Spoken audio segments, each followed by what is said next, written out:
Hey everybody, the Super Vader 400 here, back for another retro review. And this time, I'm reviewing the sequel to the Toxic Avenger, the Toxic Avenger 2, which was released in 1989. This was the second film in the Toxic Avenger series released by the company, the independent film studio known as Trauma, and it was directed by Michael Hertz, that was his name, and Lloyd Kaufman. This film, while still having the same violence and gore that the last film had, this film is less serious than the last film. So I can see where they picked up the idea for the cartoon series Toxic Crusaders, which was more lighthearted and less serious. This film pretty much started it all for what would later become that cartoon. And this film is this film on the Rotten Tomato meters got a rare 0%. So when this was out, no critic enjoyed this film, and I think this film took $7.3 million with a budget of $2 million. I don't remember the box office, but once again, this movie really wasn't that popular when it was released, and this movie, but just like the first one, became a cult hit. Later. And according to Wikipedia, became popular with another generation, a generation after it was released. So the original generation that had this movie didn't care for it.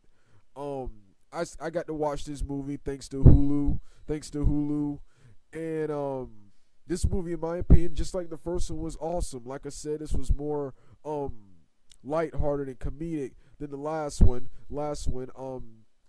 And the action sequences, in my opinion, were awesome. I love the opening action sequences with the with the Apocalypse Inc. game, the main antagonist in the film, and the second fight, and the second and third fight in the city of Japan, in the country of Japan. That's my favorite thing about this film. The main character's voice, Toxic, his voice is now more upbeat. It's not as scary or as serious as it was in the first film. In this film, he actually sounds like a Power Ranger or a Teenage Mutant Ninja Turtle. And he has a lot of quick one-liners. He has a lot of quick one-liners in this film. And at the end of the film, he even breaks the fourth wall, which is something that will later be seen in the Toxic Crusaders. This film picks up where the last one left off.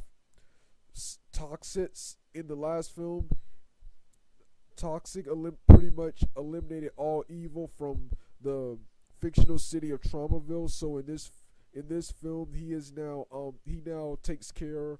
Him and his girlfriend now take care of the blind in a specific era in Traumaville that I can't remember, but that piece is interrupted by the new Apocalypse gang that comes out of nowhere. The Apocalypse gang tries to fight Toxic, but they lose, and after a couple of members get killed, the rest of the members retreat.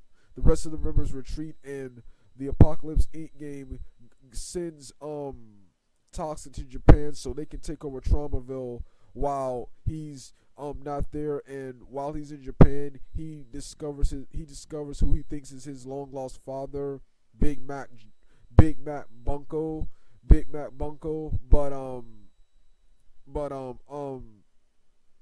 But it turns out his father is not. His father is actually a ruthless criminal businessman who smuggles cocaine and wrapped in fish, and he ends up accidentally killing his father, and then he has to return to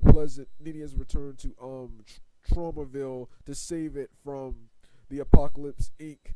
game. The story was good, like I said, even though it was lighthearted. I also like this film because this film surprisingly was the very first appearance of martial artist and actor Michael Jai White, who I thought his first appearance was Teenage Mutant Ninja Turtles 2: Secret of the Ooze, but he first appeared here. Um like I said, this film was silly. So I can see why people didn't care for it. It was less serious than the first one, but in my opinion, it was still an awesome movie and an awesome sequel. And I'm gonna review 3 in a minute when I finish watching this. All right, the Super Vader 400 out.